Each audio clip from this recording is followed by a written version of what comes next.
Welcome everybody to another Showmatch, another week of SLE, and today around we have the other side of Wacky Wraiths, and I will be joined by Mr. Rain D himself. How are you doing, Rain?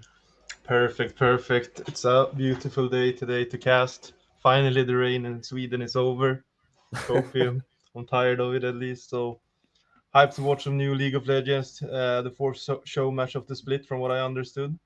And the first time we'll be seeing this wacky rates lineup in action.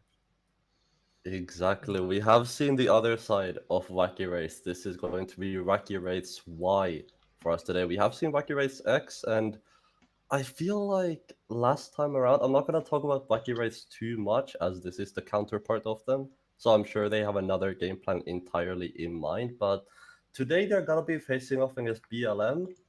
And last time around, I feel like BLM went up against Runtime, ended up going 2-1 against Runtime. And I will be honest, the top lane did seem a little bit rough that day for the side of BLM. So I am hoping that Linus is gonna manage to sort of pick it up today, and maybe we'll see something else out of BLM than just permanently topside. But I guess we're just gonna have to wait until we find that out. And I mean, what an interesting top side we have today, where Chase Mace, the former coach and substitute of Black Manta for last split, is now on this wacky rates lineup. And if my information is correct, is also playing top lane directly into Linus. So we'll have a banger top lane matchup of two former teammates instantly. Definitely. And whenever Linus is here, he likes to pick his Kleds, he likes to pick his sort of aggressive top laners. So I'm definitely expecting some sort of brawling at least to be up there. Obviously last time around he did end up picking up the GP, which didn't work out too well, so maybe I think stray away from that a little bit. And talking a little bit about the two teams as well. Not only do we have the hype of playing with Linus on the field again, but these are two teams that not only come from the same country, but both come from Hamburg as well. So definitely gonna be a national matchup here for us today. And I mean, it's also going to be interesting to see whether these two teams are finally going to become the pride of Hamburg, because their football team hasn't been doing too hot lately, past 20 years. So maybe this is the new super team of Hamburg, and the crown for Hamburg maybe will be taken today. I don't know if Black Manta has played Wacky Rates anything this split, but I know from a past that Wacky Rates has actually never beaten Black Manta in a match. So it's going to be an interesting matchup here to see, to win this local derby, a rivalry we all wish we could be a part of. As we go Yeah. into pick and ban, and we're going to have Black Manta on blue side and Wacky Rates on red side for game one. What priorities are you expecting, Dessa? So I did do a little bit of scouting, prepped a little bit. I am put some bands down. I am expecting on the side of Wacky Race to take away at least the Zaya from BLM. I did check that, and it does seem like they play that quite a lot. Zaya being quite a prominent pick this patch as well means that she's just a really good ban. I feel like for the side of Wacky Race to take away, it's gonna be the Kai'Sa Xerath coming out from the side of BLM, Jarvan as well, and with the Kog'Maw on the other side, I'm a bit you surprised to can, see it.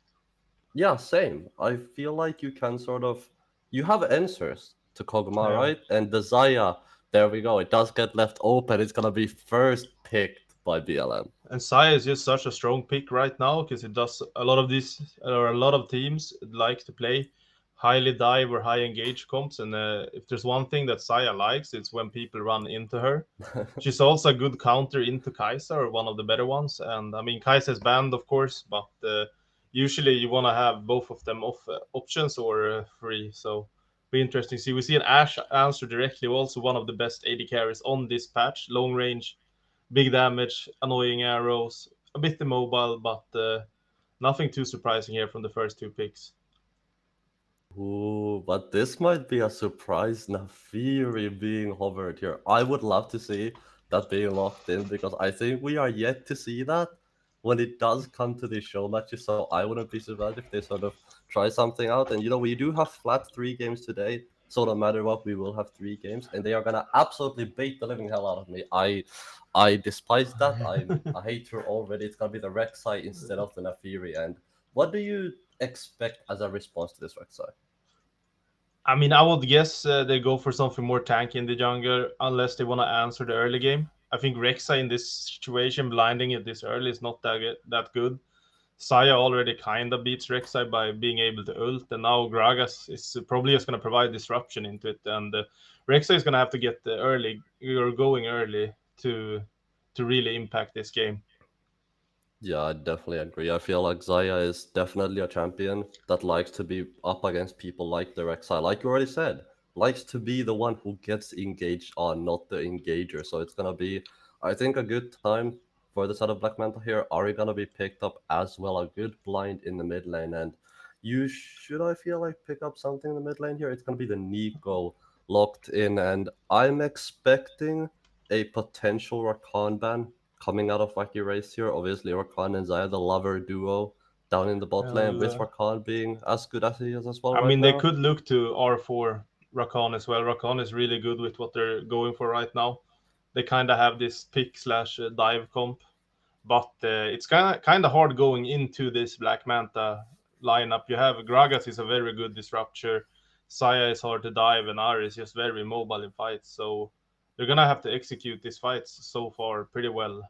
I would not be too surprised if we see something like a Rel or a Rakan come down for Wacky rates here to just secure even more engage.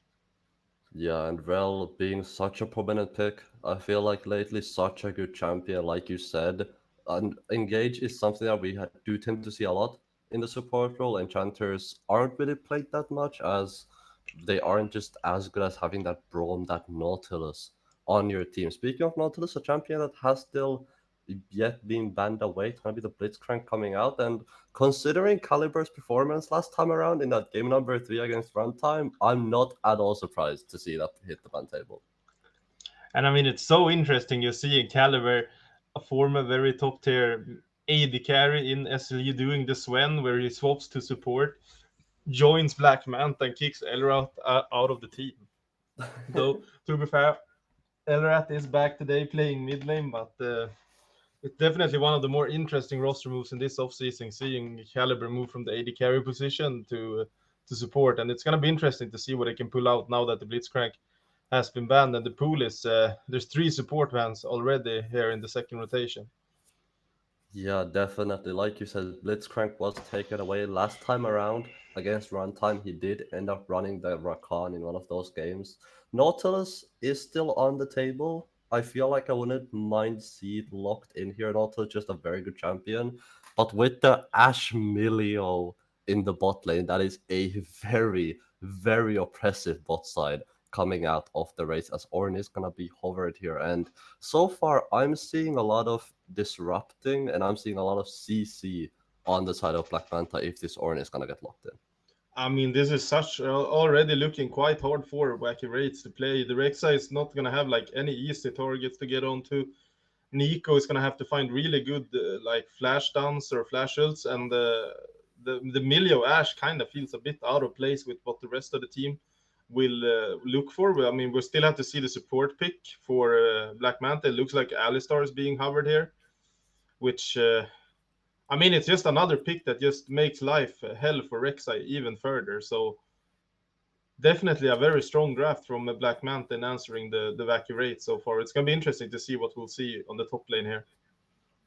Yeah, and what do you respond to into an Ornn? Camille is still on the table, but before I even get to say that, it's gonna be the Valley Bear Slam from the side of Wacky Wraiths. And now that we have looked at these two comps, I do kind of agree with you, Rain. I do feel like Rek'Sai is gonna have an extremely hard time into the comp of BLM because there's a lot of tanky boys, and the two people you can ult, there's a Spirit Rush on the Ari, a Feather Storm on the Zaya, and just two targets that are, yes, squishy, but very, very hard to reach when you have to run past a Gragas, past an Ornn, past an Alistar, and past all the CC. And the one thing that maybe speaks in favor of Wacky rates is the range on the Ash Milio is actually going to be outranging most of Black Manta, and that could be a win con. But the draft is just a bit. I would say it's they've kind of drafted themselves in a counter where they're like they want to go in towards a count that wants you to go in, that wants to disrupt you, that wants to make the team fights be very hard for you to play. It's gonna really be up to like to Nico to find these flash engages because Alistar can, if you don't properly execute the ult, Alistar will just W away the Nico from the ult. But if you can surprise them with good ult, then you always have that X factor in Nico. And I'm not too sure of the Volibear and Ornn matchup. I would guess that Volibear wins it, considering he picked it into. But it's not the easiest game to play Volibear either. There's a lot of CC, there's a lot of knockback, there's a lot of knockups. Yeah, just a lot of disruption, and like you said, it might rely on some Nico shenanigans. Obviously, they did make the change to Nico a couple of patches ago, where now if you are stealthed or transformed into another being or a minion, you will still see the ultimate charge up on the other side, so you can no longer sort of stealth that away. But we still might see some funny things, and I always love it, Rain, when there is a Nico in the field, because it might mean that we get some funny business, some minion roams down to other lanes, so who knows. But so far from Rain, from what you've said, I feel like we are in agreement here that BLM have sort of taken this draft into their own hands and they have sort of won it, so to say. Yeah, they definitely have. I don't think BLM's comp is perfect, but I think that it's easier to execute team fights for them. There's still gonna be like side lane win cons, as you say, the Nico shenanigans. That's the fun thing with Nico, is the fact that you can actually always create these plays, whether it's transforming, whether it's flash ulting. It's such a high impact champion, though if it falls behind, it kind of turns a bit useless because it doesn't really have the damage. But the rest of Wacky Wraiths, if they can get on top of Black Manta, they're gonna have a lot of damage. It's just the question of if, because it's definitely easier said than done. Yeah, I feel like even if you reach the comp of BLM, like I already stated, Featherstorm, Spirit Rush, all these defensive capabilities can come out of the carries on the side of BLM. Now, I will say, if on the side of BLM, this Zaya and potentially this Ari do fall behind, if they do get just completely slammed in the early game, the side of BLM do sort of lack the damage depending on the build that the Gragas chooses to go. So you definitely need to keep your Zaya safe in the early game if you want her to be a factor in this game. And I mean, that's also like the big weakness of Black Manta's comp, as you say, is that it's a like double. I mean, I guess Gragas could be a big threat, but it's mostly just a double threat comp, which means that even in the case where they don't get them to fall behind, if Wacky Race can find that pick onto one of them, a lot of damage will be gone from Black Manta. And if there's one thing that Wacky Race isn't lacking, it's damage. They have 4 damage dealers and Amelia that can buff them. So it's gonna come down to whether or not they can find these engages, because they have a lot of damage. They have a little bit of frontline. They have a little bit of everything. It's just the question is, can you get through all this CC? Yeah, definitely. And to me, that's like when you talk about these two comps, the big question mark when it comes to Wacky Race. I feel like, and you already said this, Rain, they have 5 champions. Well, okay, they have 3 champions that sort of want to all do different things. Ashmilio do go together very well, but Rek'Sai, Nico, and Volibear sort of wanna play their own game. They don't go that well together, I would argue, except maybe Nico Volibear, if you can get those big ultimates out. But even then, it it's a big question mark on the side of Wacky Race, and a lot of it is gonna come down to execution. A lot of it is gonna come down to whether you can hit those multi-man knee codes, whether you can hit the multi-man volley barrels, and potentially reach that backline with some sneaky volley bear flanks that we might see here, sneaky Nico flanks. But again, you press one button on the Zaya and suddenly you just negate all that damage. Alistar knocks the Nico away, and you're just sort of standing there like, now what do we do? Exactly. So it's probably just gonna be what angles can Rek'Sai find, because they can punish Saya and Ari pre-6. They are quite gankable early. So it's probably gonna be this. Rek'Sai is gonna have to find some good angles. If Ornn falls behind top lane as well, I can see that matchup being really, really tough. But if Black Manta gets through the early game, I feel like it's a very hard game for them to lose. Yeah, definitely. And there is some scaling on the side of Black Manta. Obviously, Zaya, once you get that Kraken Slayer, once you get that Navori Quick Blades in, you can output a lot of damage. And Navori sort of become a standard now on Zaya. It used to be a question whether it is Navori or Gale Force. But nowadays, with how the meta has shifted and how the build has sort of changed up, it does just tend to be the Navori at least 99% of the time. You will have some of those off games where you can still go Gale Force if you're facing up sort of a lot of dive. But Zaya being such a safe champion, that Navori giving you that lower E cooldown in fights, being able to max that W second, giving you a lot of attack speed as well, being able to proc that multiple times is such a big factor. It gives you so much more damage as well that's why people generally tend to build the Navori. But so far, I am liking the comp of BLM. Like you said, there are some glaring weaknesses, Rain, but I feel like if they can overcome those weaknesses, they are gonna have a good time. Yeah, and it's just a simpler comp to play. It's a standard kind of front to back team fighting. Peel your carries, hope they can do the work. It's a bit interesting seeing Linus on this Ornn pick because he's not really famous for playing tanks, at least not in my eyes. He's more of this bring me Alawi, give me Kled, I'm gonna smash my head into the wall until this works. And I think we even saw some Garen performances. Like this guy, he will take any bruiser he can, and he's just gonna be annoying throughout the entire game, except if he's up versus Paka. So it's gonna be interesting to see if he's added this tank style into his play. I'm looking at his match history, and I see interestingly that he's played a lot of face rush Ornn. Not maybe not something you see too often, and but I really hope he whips out face rush here because I would really like to see a face rush Ornn in action. The phase rush Orin tech, and like you said, we aren't used to seeing Linus sell a tank. Now, saying that, last time around against Runtime when they played, they ended up losing 2-1. Well, I say losing when it is a show match, but regardless, ended up going down 2-1 to Runtime. And funnily enough, the one game that they managed to win on the side of BLM was when Linus slammed down an Ornn, they slammed down the Zaya, and just played strong both side. Even in game number one, when they went up against the Gwen, went up against Kyrona, they managed to sort of push that pressure onto the top lane numerous amount of times, and still the Gwen ended up ending the game 10-on-1.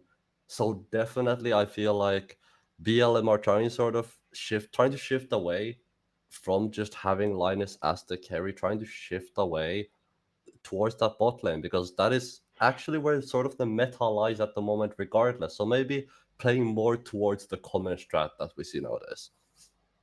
I mean, as someone that didn't even watch that series, I kind of do want to lift out that like runtime. They're coming in with I know they're not playing today, but they came in with a new roster this season. I think they've almost changed up every player. Last split, I don't think they won a single game even, except for in play-ins. So them already being able to take down Black Manta, that actually made it to the lower bracket quarterfinals, I would guess. I don't know exact words where they lost to us, but Black Manta was definitely on the rise, and being this runtime roster being able to take them down this early shows that maybe we have an even more competitive split on our hands. Because one thing you could notice from mostly from Division One last split was that it was a bit heavy in top heavy, and then there was like a couple of bottom teams that weren't really winning. Wacky Wraiths also was a team, but they had a lot of like roster changes, I think. So I'm really hyped to see how these new lineups are gonna form and see if we're gonna get an even more closer and competitive split. And so far, watching these show matches, it looks interesting. I definitely agree. I feel like overall, this split, like you said, the show matches that we have had have felt really close. Of course, there has been some slam down games and some slam dunk games. Like there's always gonna be. You're always gonna have those times where the other team just doesn't show up, doesn't perform, and you're just ahead by 10k gold by like 30 minutes. These games just happen. But like you said, last time around, Black Manta ended up winning Wacky Race and then got knocked out by CCG in the losers bracket. So definitely, I feel like already we are seeing a better showing from them, and potentially, maybe this time around, once the new split does begin, they can even make it over to the winners bracket and maybe just take the whole thing. Any Um, Black Manta supporters in chat? I mean, if there's one thing that speaks for Black Manta is that play-ins are gone this split. There's no way they end up in Division Two because we have a Swiss bracket now, and there is no Division Two, so that could Oh definitely yeah. be good for them. I mean, it's gonna be an interesting format where it's like I feel like there's not really gonna be any easy games as it looks right now because you're always gonna be playing against a team that's performing similarly to you, which is just makes these show matches more interesting because it just shows instantly, okay, where in the bracket are we gonna see these two teams?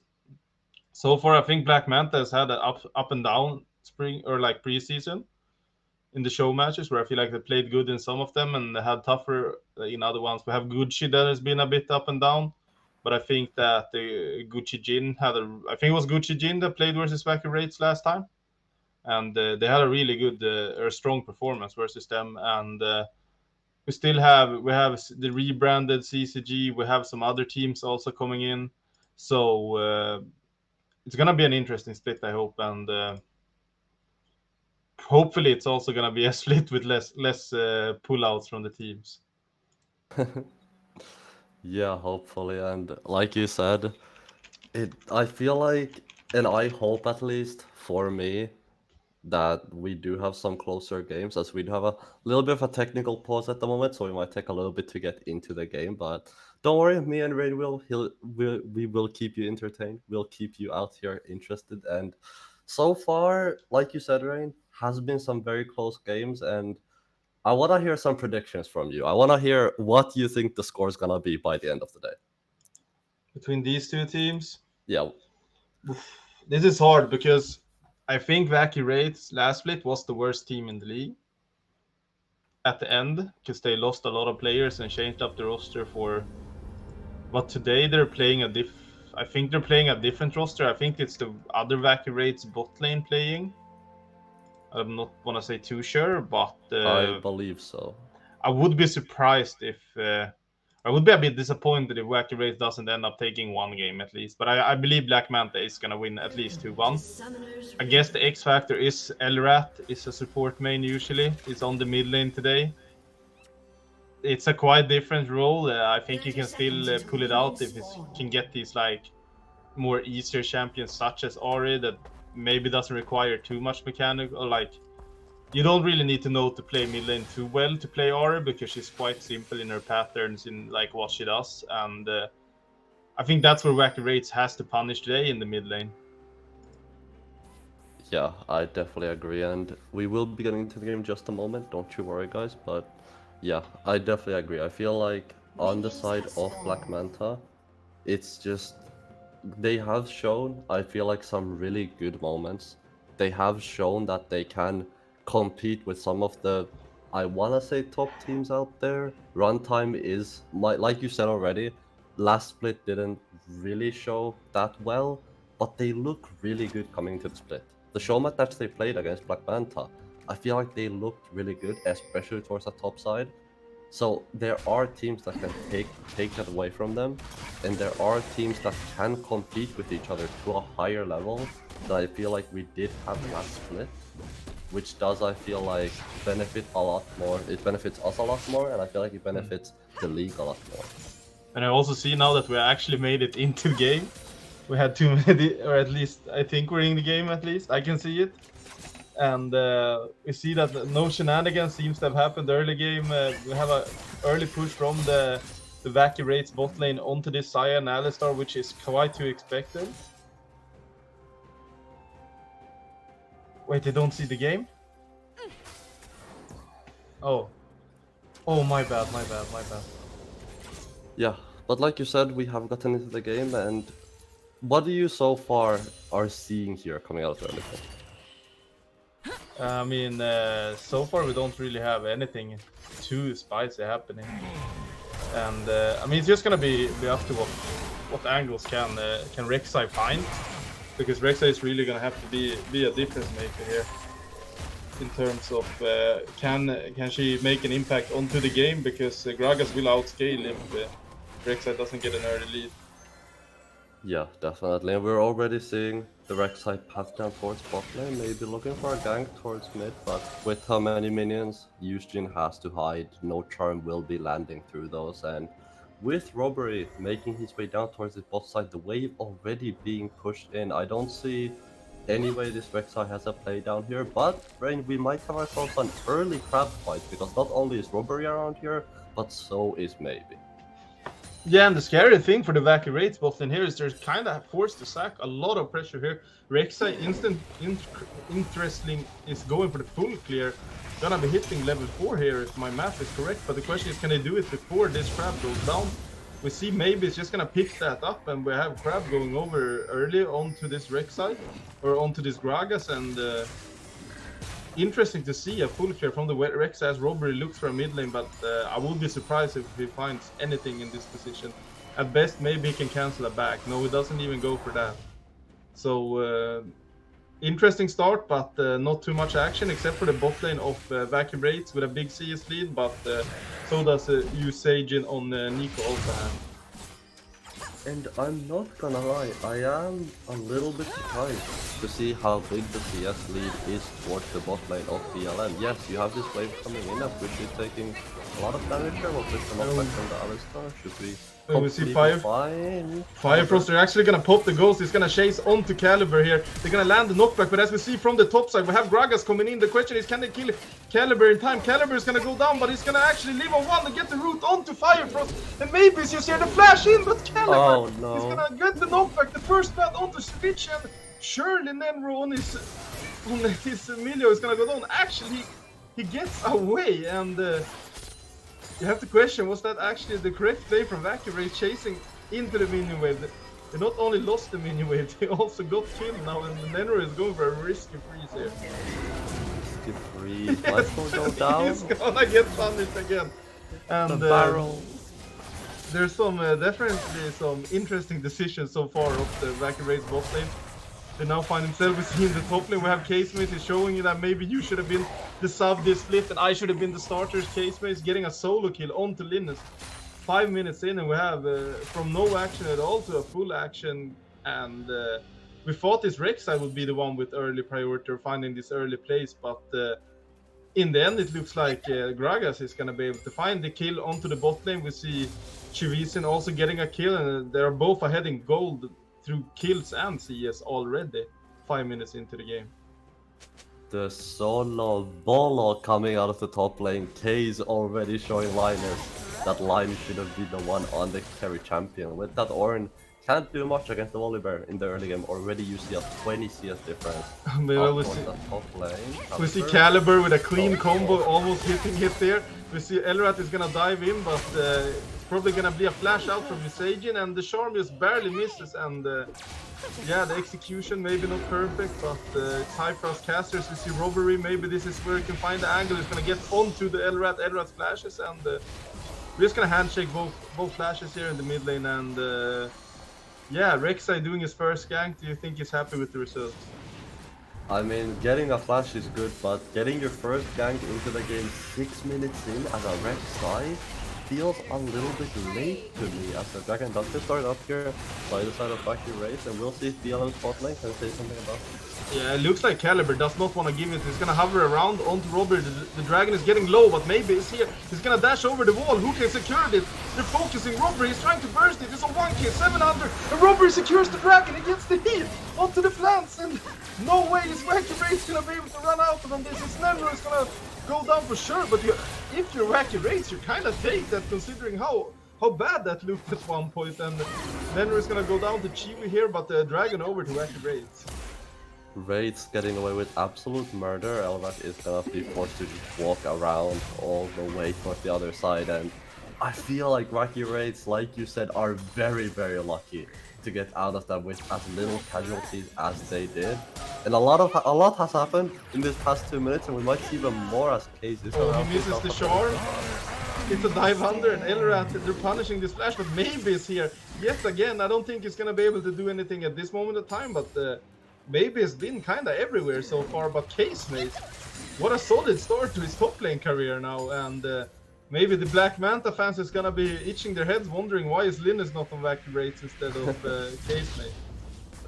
Already showing that we have a 2v2 kill down towards the bot lane again, and it's just action on action right now, Rain. Everybody wants a piece of it, everybody wants kills all around the map, and it's gonna be too late to cover that all the way from the beginning, as Elrat is again looking for another all-in. With the Spirit Rush, is just gonna get a little bit of a trade in, and going back to the mid lane gank to that set all that off, I feel like when it comes to a flash trade, you're always gonna favor the Ari there. Having the Spirit Rush available gives you so much more survivability than you have on the other side with the Nico not having any way to dash out of any of these ganks that maybe might be looking for another mid lane play here.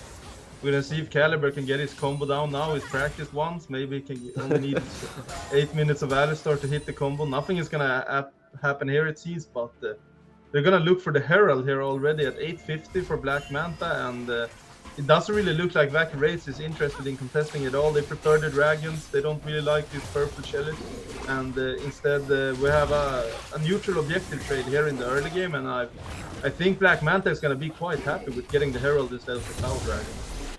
Yeah, so I think first Dragon being clouded gives you a little bit of movement speed, but that's about it really. And like you said, Shelly gonna be picked up here.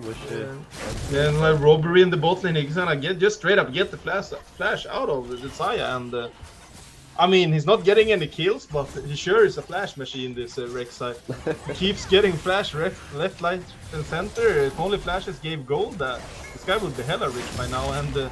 He actually is gonna secure that Krag, but most of the gold is actually gonna go over to the Saya, so in the end a net win for Wacky Wraiths, but probably not as hard as they wish it would have been.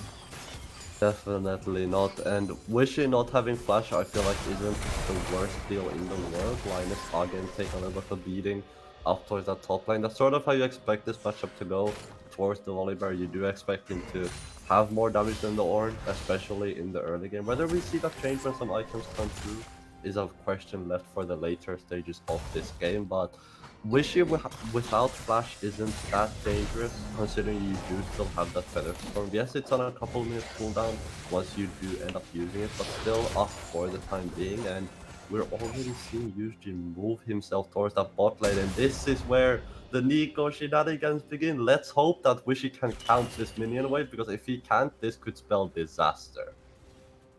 Yes, I think they are aware of it. Yeah, you see, Shading, he wasn't having any of it. I guess it was Wacky Wraiths that couldn't count him anyway. They got confused seeing forecasters like, wait, hold up, this isn't correct here.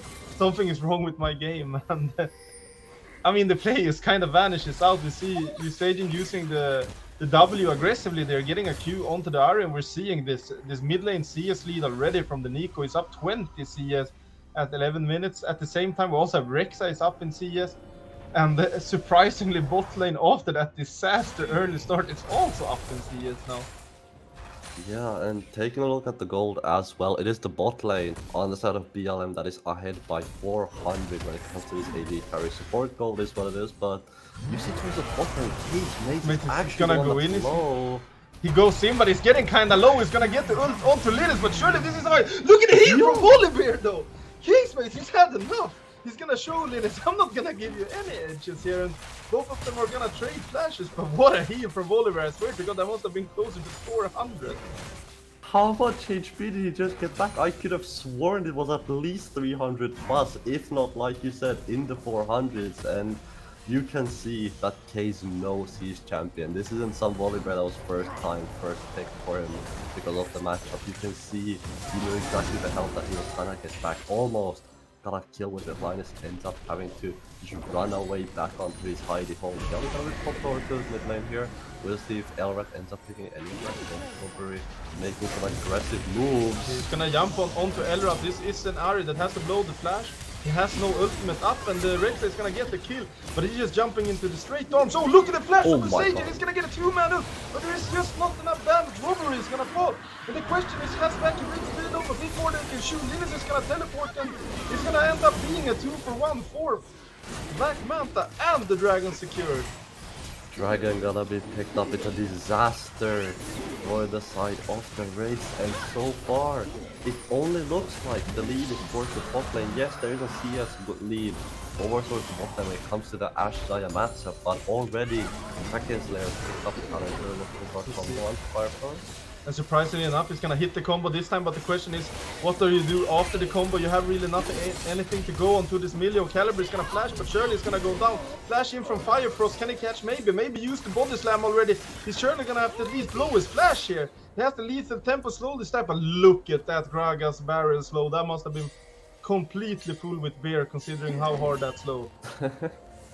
Uh, Mind of Steel coming out of maybe here, just holding on to his flash, knowing the range of the Ashe Elra here.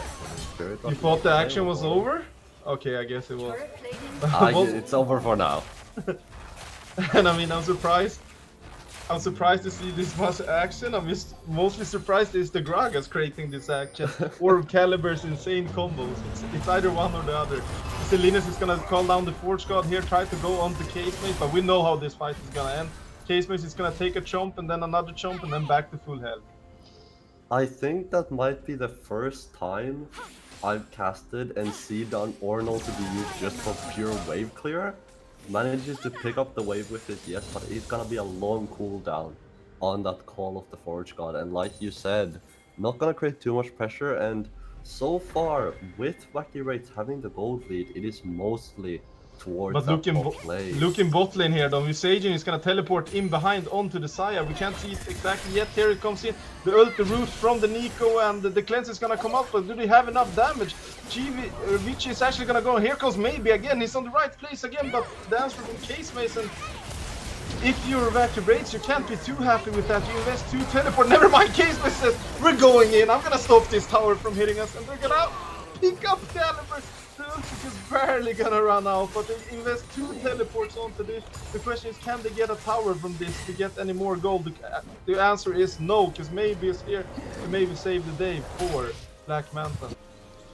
Who needs Omewrecker when you have a Volibear on your team, baby? That's a throwback and a half. Robbery looking for a kill onto the mid lane, but Elrat does have the Spirit Rush available. Not gonna get baited under tower there on the side of the Rek'Sai, and it's just such explosive action from one side to the other, such a back and forth game. I feel like every time there's a play made on the other side of the map, it gets responded to by the other team, and again, Cage with the TP toward the bot lanes. Like you said, he wasn't gonna waste that TP whatsoever, wanted to get something out of it. Ended up getting the kill on the target. It's gonna be Shelly started up here by the side of Wacky Wraiths, and we'll see if that does go uncontested. Tier 1 mid lane is gonna fall, and DLM is gonna pick up first tower of the game. I have to say, I'm a bit surprised the mid lane is a tower that falls. Looking at the CS, it feels like Visagin has had full control. I guess they dropped the Herald onto it.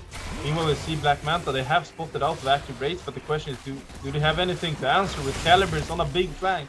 But the question is, does he really want this flank, considering he's quite alone? He's gonna Hex Flash out of there. He's had enough. He knows the combos ain't hitting either way, so there's no point in going for it. It has looked, I feel like you said, a little bit shaky for Caliber, at least for the start of this game. Linus again trading up towards that top lane, but his team is around.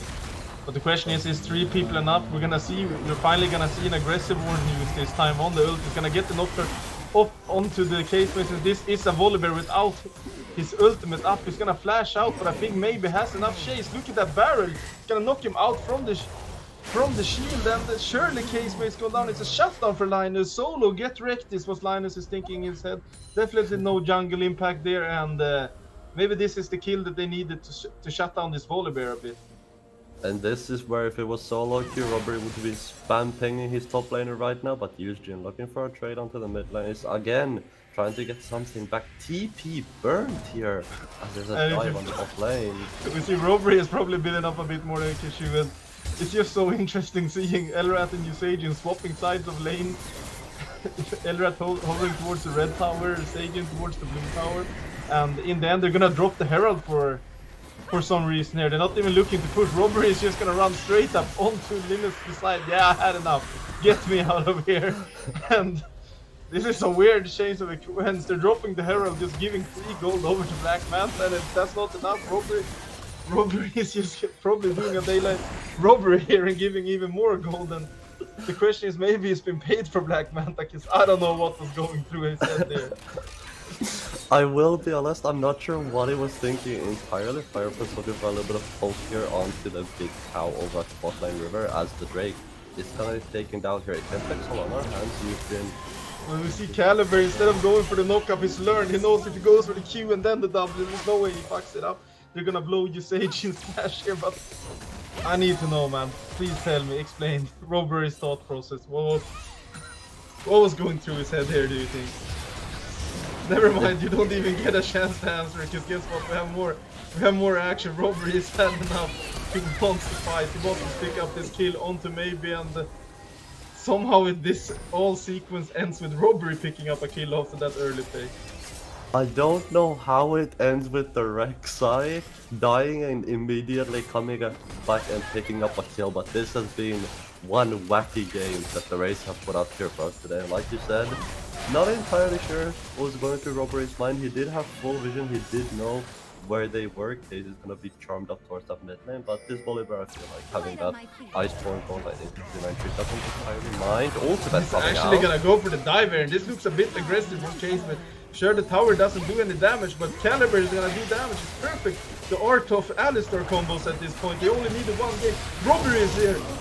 He has baited us early game. He must have DC'd there, because now all of a sudden he's just landing all gangs left, right, and center after sleeping through the entire early game. Robbery has picked up 2 quick kills in succession here. Robbery has an entire different Rek'Sai game plan. Normally people playing for the early game, Robbery said screw it, I'm gonna pop off in the mid game instead. Strikebreaker completed already on this Rek'Sai, 3-on-2, has a shutdown as well to his name. We'll see if BLM are gonna manage to pick that one up in a little bit, as I'm sure there's gonna be another fight very soon. I would not be surprised whatsoever, but yeah, I'm seeing now it top lane. The there you go. squad is gonna call now onto Linus, and Linus is gonna be trying to solo kill this Volibear, but guess who's here? Robber is here. He's gonna sneak in on and look at that team. What do you even do towards that Volibear heal? He's gonna go for another chomp, give him more health. And it's just 400 each time. Maybe it's here. He wants some piece of the cake. Linus is for sure gonna fall, and the question is, can they get something else? As of right now, it looks like maybe he's gonna be able to walk out, but this could be an angle for Baron for Wacky Wraiths.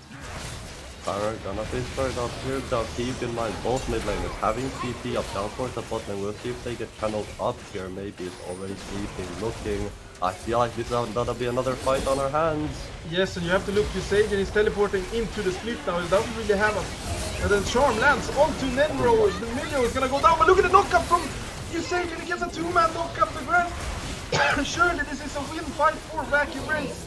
Caliber is gonna fall. Maybe it's gonna fall. The question is, which is gonna fall? Doesn't look like it at the moment of time, but for sure this has to be Baron from Wacky Wraiths. And Robbery just hit his 2-death power spike. We've heard of Lurk's 10-death power spike, but this 2-death power spike on Rek'Sai after hinting there on Dragon, the guy has just been doing play after play after play correctly. It's just a mental thing, you know, you int a little bit to give it a false sense of confidence, and then bang, you absolutely pop off at later stages into the game. Everybody gets their base up, everybody makes it out with the Baron buff, and it is gonna be, I feel like Yushkin we need to keep our eyes on. He has been landing those 2-man, 3-man ultimates.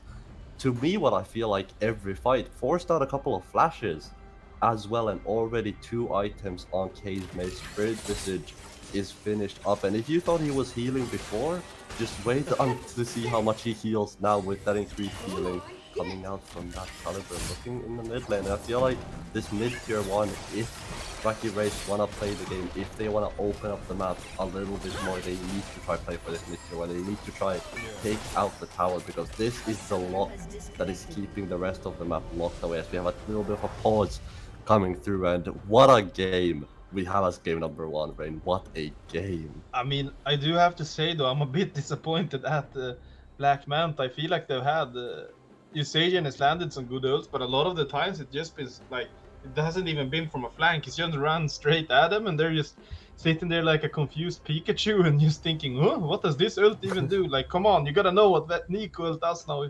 She's been out for like 2 months. She flashes in, she knocks you up, and she roots you in place. You just gotta react with your flash. I'm a bit disappointed here so far, if I'm gonna be completely honest with the way they're playing these fights, because as it was looking in the early game, it felt like they were ahead in like bot lane. They were fine in mid lane, and jungle was way ahead. And Robbery was just sprinting it down, but now it's just looking like maybe might be the one that's sprinting down. Yeah, definitely. I feel like BLM have sort of fallen apart as a team the more the game went through. We saw them have an amazing start. 3-0 on Wishy, already finishing up the Navori, already finishing up the Kraken Slayer, and both of these AD carries are very strong. Both of them have 2 items completed. I feel like on the side of BLM, they've opted into a draft where you have Linus on an Ornn, you have the top lane as the weak side, and you're just not playing around Wishy. You're not playing around the strength that Desire can bring you onto items. And especially with like how the way the early game went. Wishy was up like 1-0, almost 20 CS after that early fight, and we're looking now, they're even in CS. I actually think Ashe might have a gold lead over Saya at this moment of time, and it's just been a disaster with how the game has turned out, considering like how good of a start they had. And as you say, I think they've been focusing a bit too much on keeping Elrat safe in the mid lane. Caliber has been mid lane a lot of times without really gaining any fruition onto it. We see that we're back into the game. The Wacky Wraiths is gonna get this tower, and the question: are they gonna do anything with this Baron buff, or they're just gonna hang out and dance in the mid lane? Yeah, definitely. So far, the pressure I feel like isn't as big as I'd like to see. With them having the Baron buff up, the tier 1 was definitely the target, as I do believe we have usually nice to take a little bit of a break. You know, homie's just been chilling as we have another pause coming through. I feel like there's a little bit of connection issues coming out. You know, these things can happen when you're playing across this many players, across this big of a distance in these online tournaments. It's probably unnecessary to have this pauses because neither of the team is doing anything either, so we could have just been sitting AFK in lanes. Wacky Wraiths, they need to actually start doing anything. You get this Baron buff, early Baron at this meta is so useful to get big gold swings, and right now it feels like sure they're getting a bit of a pressure onto the top side, but Usagen is getting pushed in the bottom lane. They're not really getting any pressure, and it feels like they're playing for this dragon that's not really even a win condition for them, since it's still they're only on one dragon at 20 minutes. That means like they won't even be looking at a soul until a bit throughout the 35th minute mark, which is that's quite a long while until we reach that point. Yeah, and anything can happen. I would like to see them potentially run a 1-4. This Nico being in the bot lane up against the Ahri doesn't do much. Both Forge Shot is gonna come up towards the top lane. They're gonna blow the flash on Case Mace, and so far Black Manta is the ones in place. Finally, they're gonna push out this mid lane, but Black Manta is approaching heavily. We have Elrat from one side, we have Caliber from the other side, and they're gonna find this Ahri now, and we're a little bit of a spectate bug. I think we got Cillian ulted here and Chrono Break, and here we're back and we see the Shirella is gonna be popped and they're gonna get out safely, but I think Black Manta is happy with that. They managed to push them off this mid tower, and that's just another gold miss from Wacky Wraiths that's not really getting anything. Surely they're gonna be able to secure at this point, but almost the entire Baron buff is gone before they have it. Well, maybe it's gonna go on to Case Mace here. The question is, do they have the damage to kill this Volibear? You said it himself, the Spirit Visage. Look at the healing, he's been eating good. And Spirit Visage is just gonna make him kinda unkillable. Meanwhile, in mid lane, Caliber finds a way to die, and Black Manta, they did so well in defending this, but you have to question why are they getting picked in mid lane when they have two people in top side. And Elrat is also gonna get picked off here. He's gonna get the ultimate away, but Rek'Sai hits his Prey Seeker. He's gonna ult in onto Elrat, and the question is, can Robber get secure another kill to himself? He's actually gonna flash. He's gonna show, I don't care about your Spirit Rushes. I'm flashing for this, even though it's probably not worth it. I want the kill. I need the KDA. Jungle of the Split is mine. Gonna be a kill here picked up for the side of Wacky Wraiths, and with Elrat falling, it is gonna be a lot of time exuded towards that bot lane for a single kill. That is gonna be the Ahri Dragon is gonna be picked up as well, which does mean that neither team is gonna go for soul point, and that Elder Dragon that you were talking about already just got delayed even further. If BLM are gonna manage to pick up this next dragon somehow, I don't see it happening with how much Wraiths have the pressure up right now, and overall, now that the Baron buff is gone, managed to pick up 2 towers mid lane, no towers bot lane, and it's not as much as I would have liked them to see use it. I feel like they could have gotten so much more out of it. I mean, they didn't have to go for Dragon instantly there. Elrat is still dead, he has no ult on the R, just go for the bot tower, then move into the Dragon after. In that case, these outer turrets is like, they're so inner turrets are so important to get, because they give so much gold compared to the rest of the turrets, and getting that gold injection would basically set them up for a free fight with a Baron. Now we have a 5k gold difference, which is still quite a lot, but if you look at completed items throughout every single person in the game. It's basically only Milio that has a clear item advantage right now. Yeah, double items on pretty much everybody in this game. I do think it's good to highlight the fact that there's an Ornn upgrade that came through for Wishy here. It is gonna be the upgraded Navori quick plates, giving you that little extra boost into those stats, and I feel like they still have to play for the Zaya. We were talking about their comp and lacking damage if Wishy falls. This man is 3-2 items. This is where you have to use that. But saying that, Elrat is gonna be in trouble, get smashed off. Flash. I mean, this Volibear is just huge. This is what we expected Linus to do to Case Mace, but like, Case Mace is just kind of winning, trying to do his best to solo win this game at this point. He's winning his side lanes, he's diving, he's drawing pressure, and he's played really well so far, and probably been the best player of the game after Robbery. Of course, after that 2-death power spike, Robbery just turned into Prime Vengi instead of Blank, so it's gonna be interesting to see here what Wacky Wraiths has a plan. They're finally gonna start pushing this top side. It's good that they realize the tower is good to get, but maybe you could have figured that out before the Baron buff ran out. We see Linus is gonna throw down the ultimate here, but Black Manta doesn't really have enough damage or follow-up right at this moment of time to get any kills. It's just a lot of wave clearing Forge Gods that's come out from Linus during this game, and like you said, they just I feel like they don't have the confidence.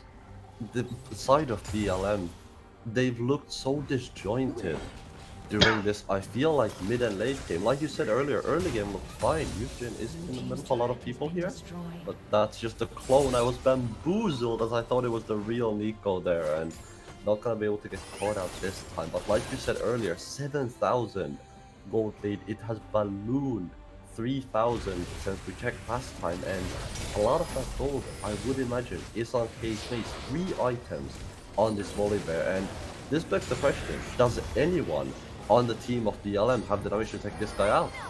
I mean, I think you're gonna get your answer here. We see the Ash Arrow gets onto the Wishy, Wishy gets cleanse, uses ult, but look at that flash in from Usain. It's gonna get 2-man ult, and this is just Wacky Wraiths cleaning out. They're gonna get 3 kills, but they're also gonna think, why do we handle? Let's let their despair keep on going. We're gonna go for Baron here, but I have to actually wonder, couldn't they have just ended there? They killed 3 people.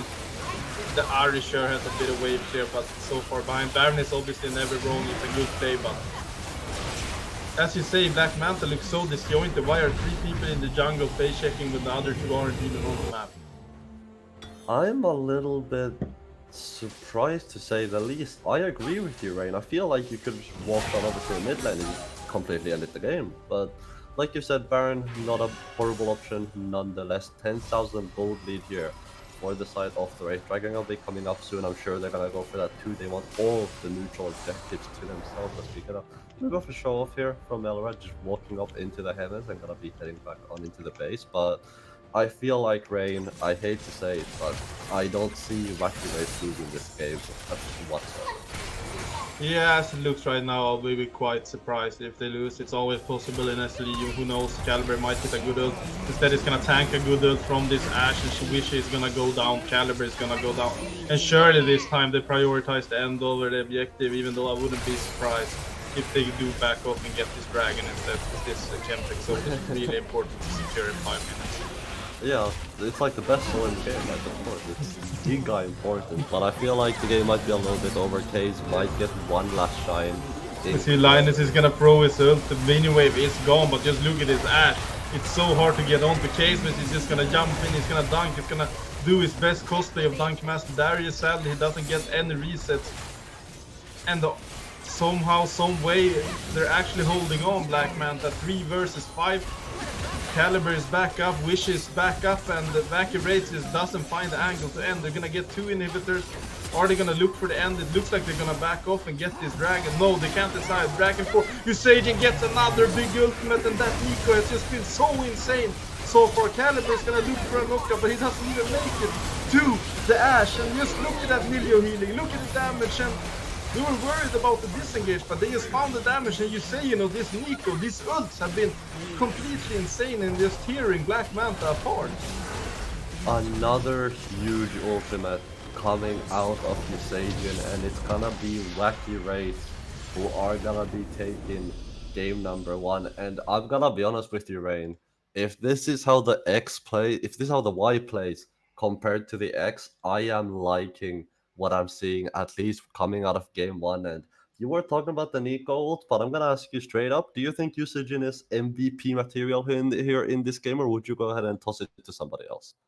I mean, I have to give it to Robert. He was when he was inting, they were losing, and then the guy decided maybe I should turn on my monitor, and they suddenly started winning. Jokes aside, I think Usagin was really good, but in the end, I think Casemace just drew so much pressure throughout the map.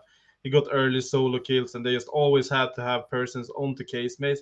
Probably, maybe might even be the reason the bot lane was able to come back was because Casemace was just keep drawing so much pressure, and I kind of have to say he's the MVP of this game, and is making a real strong case that maybe he should have been a starter after all. Yeah, I definitely agree. Solo killing your opponent as well as always, I feel like MVP candidate Case bought a lot of space, a lot of time for his team, and I feel like was the backbone that Wacky Race managed to sort of build their lead on, build their victory on. And once we head into this game number two after a short little break, I have to ask, do BLM have what it takes? Because yeah, they lost runtime as well 2-1, but this BLM squad looking so disjointed, looking like they're not playing together at all. I feel like when we headed to the later stages of that game, and once we come back from the break, we're gonna see how they do in game number two. But for now, go get your snacks, go to the toilet if you need to, and we're gonna be right back.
Welcome back to the game number two of this three-game little mini-series here. And Rain, I'll be honest, I am expecting a lot more from Black Manta coming into this game number two because, like I already said in game number one, they look very disjointed at the moment as a squad. Yes, I think I'm not really happy with any one of their performance. Maybe wishing or maybe it's early game jungle I can't take too much away from, but individually, most of them, they were in good place. Elrat obviously cut some slack. His support main. He's doing his best in the mid lane. He wasn't really like the reason they lost, so can't say that too much. I think his build on Ari was a bit mediocre, maybe, but Linus, the Division 2 MVP, did not have a strong showing on the Ornn. I feel like Caliber had a really tough game, especially after the first minutes. And yeah, I think they're gonna have to step up, or we're just gonna see Wacky Raids take home this into a 3-0. I think is Wacky Raids. They're showing weaknesses, but individually they're playing a bit better. I don't think synergy wise they're quite there, but they just outplay them individually quite a lot that game. It's just a hand diff, you know. But this time it is Black Manta on the red side, so maybe side swapping is exactly what they need. And this time it is still not gonna be the Zaya left out of the banning phase, and we'll see if it's gonna be the Wraiths who pick it up once again. And I will admit I did like how the Zaya looked when it was on the side of BLM. I just feel like they didn't do a good job of playing around Wishy in that game, but they've said this time that it's gonna be the Ashe, and picking Zaya into Ashe can be a little yikes, especially when the Milio is open in the laning phase. So they might just slam the Milio again if it doesn't get taken away by BLM here. But what do you expect as a response in the sort of AD carry department? Something else but Saya. Yeah. There has to be something else you can play. I don't think Saya is that good into Ash. I guess Saya is the option here. One tricking. Well, Well, I hope yeah. they don't pair it with Alistar here because I think Alistar is quite easy to punish early game, which we saw. Even though they got ahead, the Alistar still had like really tough time even getting impact on the map. We see SLE staple is being hovered here, Sejuani, and I really hope we're gonna see some meles with this Sejuani. No, never mind. They're gonna take the Nico away from themselves. Elrat is gonna say, "Yeah, I'm the one that can do this for real," and maybe this Nico can be the difference maker. I mean, maybe, but I'm not gonna lie, Milio is still open and it looked really good last game. And Emilio into Nico, I feel like is completely fine if you want to slam it here.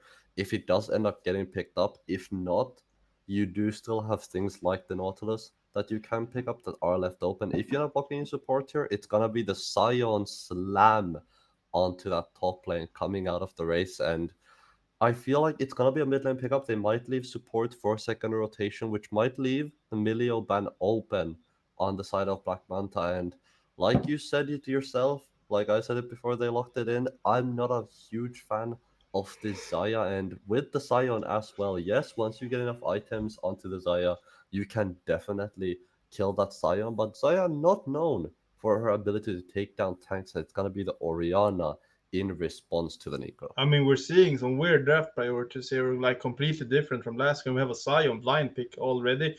I mean, I guess you could make a case for that it could be Sion jungle, but I have to say I'm a bit surprised we're seeing top both solo lanes locked in this early into the draft, and Linus is probably just licking his lips right now out of excitement. He gets a free counter pick in top lane.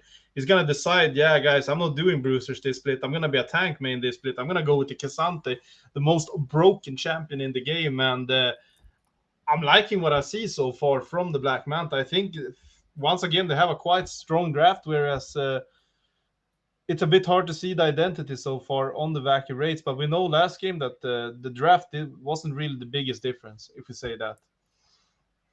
Yeah, definitely not. And I will say, depending on what they end up doing with it, as that is the most, I feel like the most obvious Millia ban you're ever gonna see. We already saw it last game. They have an Ashe on the side of Wacky Race, so that was a no-brainer. Gonna be the Rakan ban here coming out, double support ban. And like I was saying earlier, I'm not saying it's gonna happen, but this could potentially be a Sion jungle, depending on whether he doesn't want the K'Sante matchup or not. Last time around, in the game against Runtime, it was BLM who ended up running the Sion jungle. Didn't end up getting them the win, but nonetheless, it's not something that's completely unseen, completely unheard of. You could see the Cassante going to the mid lane as well. That is sort of flex that they have open, but there's always that possibility of the Sion jungle if they don't like the matchup on the side of Wacky Wraiths. Yeah, I mean, the thing with me for me is that if you want to go take the Sion into the jungle, you have to have a really good counter for Cassante to make it worth. Yes, Gwen is still open. It could be an option. I mean, we'll just have to wait and see. Black Manta is gonna fit. Is gonna be able to start up the second round of the draft, and with their R4 pick, I would not be too surprised if we see a jungler pick here. Yeah, definitely. Giving, I feel like counter over to support here gives you a lot more value. I say that, but there has been a lot of support bans in this last banning phase already. We see Nautilus, Milio, Rakan, all of these good supports taken away. And you saw the Sejuani hover before, the SLE staple, like you said, Rain, and this time it is going to be picked up. Yeah, but I don't like it. It's very weird here. You don't have a melee lane to play for. You have a range mid laner. You don't really want to camp a Cassante. Not my favorite pick. It's easy, I guess, but there's a lot of different things I would have taken over the Sejuani at this moment of time. The good thing, it provides secure engage. It helps with their team fights, but I mean, we have a staple counter instantly with Trundle into the Sejuani. This Sejuani is going to have it quite tough to play. I think the hope is that Robbery turned off his brain the first 15 minutes last game, so that could be speaking for the Sejuani. We see a Braum locked in as last pick here for Wacky Wraiths. And I really like Braum. I think Braum is a really strong champion right now, if utilized correctly, which isn't a guarantee, but it has the potential to be really strong if they build it correctly.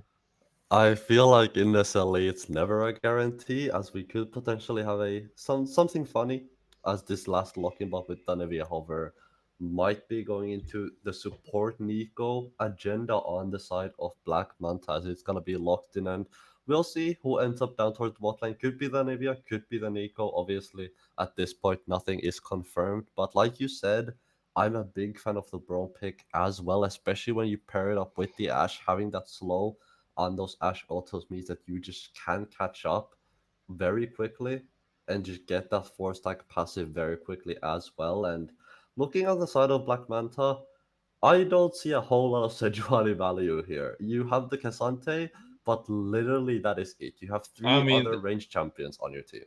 the Sejuani is just so bad here.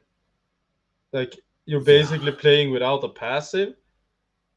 And I mean, to be fair, we got so spicy. I have no idea whether we have Nico or Anivia support. I don't know if I think either of them is good, if I'm completely honest. But maybe it's a secret counter to Braum. But I feel like it's a quite a kind of squishy lane bot lane no matter what, and you can't really afford to get hit by these Braum queues at least. Yeah, definitely. Okay, Ryan. So since we don't know and since we're not sure, who in your mind would fit the support role better with these two champions, knowing the what bot lane we're gonna have on the side of Wacky Race? Who, if you were the captain, you were the shot caller for the side of BLM, who would you send down there? Is it the Anivia or is it the I Nico? mean, I'm a former Anivia mid main. Go with Anivia mid, please. Sounds terrible. I don't like Anivia support at all. I mean, we lost to it last split, but it has its value. I just feel like you can probably get away with more as Nico support than with Anivia because Nico at least doesn't really need that much gold after one item. Whereas I feel like Anivia is a champion that's quite underrated in this met. Like overall, it's a very decent champion and it's a strong mid laner if you can play it correctly. And I think it could be a bit interesting to see it go mid lane. We obviously don't know yet, but I'm crossing my fingers at least. Yeah, definitely same. And to me, I feel like that's the thing when you lock in Nico, or not Nico, sorry, Anivia. Even when I see it in solo queue, people who play Anivia, especially around the meta we are in, it tends to be people who are really good at Anivia. It tends to be people who can really utilize that champion. Now, obviously, 5v5 is extremely different from when it comes to solo queue and an extremely different environment. So we're gonna have to see if Black Manta can utilize this Anivia pick. Whether it goes into the mid lane or the support role, we are yet to see. But I feel like if it does go down bot lane, there isn't a whole lot of value there. Anivia support can be good into some champions, but Ash Brom is definitely not the combo to be running that. I mean, for me personally, it just feels the Nico feels so forced. It's more like we can't afford to give you Sage in this pick, rather than we actually want to play this pick, which is a way of drafting, but it's also a very risky way of drafting. I don't know if either Elrat or Caliber actually plays Nico. Maybe Caliber is a Nico god on support, and we're just sitting here tripping. But my my personal experience is that I mean Nico can be flexed jungle. It can be flexed top lane theoretically. I guess it can be played bot lane. I'm looking at Caliber's match history. I see he's actually played Nico support, so maybe this is the creation of a new SLE staple. Who knows? Might just be us in the wrong. I can see some of it. I can see the potential of it. I just think they're better picks. I like your train of thought, Rain, because I did the exact same thing. I was out here alt tabbing, looking at the OPGG, just trying to figure out where we can get some more info. And like you said, Calibre does have some Nico games, so I do assume it will be Nico in support role, which, when it comes to these two champions, I would like to see neither of them down there, if I'll be completely honest. But since you are kind of forced to throw at least one of them, I am glad that it is going to be the Nico that's going to be over there. And who do you okay, so I know this is a weird question since we have been sort of trashing on a lot of these picks on the side of Black Manta for the past couple of minutes now, but do you think Wacky Wraiths have that much better of a draft, or do you No, think I it's think more their even draft than is this kind one? of bad as well. It's a lot. I mean, it's a classic front to back team fight comp again. It's a bit weird, I think, but it's way easier to execute. But I think Black Manta has an more interesting comp, and if Anivia is played good, it's gonna be a menace because this is an immobile team from Wacky Rates. None of them have dashes except for Braum, and who cares about Braum? So I think Wacky Rates comp is probably easier, but if you properly execute this Black Manta comp, it's probably stronger. But Saya into Ash, I don't know, man. It feels like we saw last game that it's a hard matchup, and yet we're going for it again. I would guess Yeah. Wacky Rates win purely because they looked way better last game, but who knows? Caliber might be the Nico gem we've been waiting for. Yeah, we were saying it as well not to look in the Zaya, and it's just not a good matchup. If you have proper spacing on the side of Wacky Reds on that Ash, which we have seen, like you said, a pretty, I would say, dominating win coming out of the race in that game number one when it got to that mid game, when it got to that late game. And this time around, it's them who's got the Ash. It's on their side who's got the stronger bot lane. And if you already have a stronger bot lane into a team that sort of struggled in the early game, that might be the ticket they need to win this early game. That might be what they sort of need to get ahead because we did see already during that last game, we already saw that once it got to that later stages of the game, robbery started looking a lot better. There was a couple of moments, couple of questionable moments. I think Yeah. you'd agree with me as well, especially on bot lane river. I think we have to check that PayPal account after that moment. Little bit of an oopsie, as we say. But yeah, later stages onto that game started looking a lot better. So if you can sort of survive that early game on the side of Wacky Wraiths, which this time they don't need to, they have the stronger bot lane. They should be home free, and I hate to say it, but I expect Wacky Wraiths to sort of take away this game unless something absolutely crazy happens in the early game. Yeah, I would also guess, at least from last game, it's kind of hard to have that much weight for Black Manta because it didn't look good at all. For off, I mean, their early game was fine, maybe, but maybe has an even harder, like it's even harder to gank this game because now you're gonna have a Trundle up your face that just hard counters you, and you don't really have that much to play for. I guess he just has to go bot lane, but they just lose the 3v3. It's really tough for Black Manta to play out this early game, but That's Yeah, what I've said a lot of times in like SLE overall. It's this comp is better, this comp is bad, and I mean in the end it doesn't matter. It's just who wins less, if we're completely honest. And yeah, so far, Wacky Wraiths is into a bit less than the Black Manta. We're gonna have to go and see for this game too if that promise keeps up, because you never know what's gonna happen with in SLE, and that's the fun of this league as well.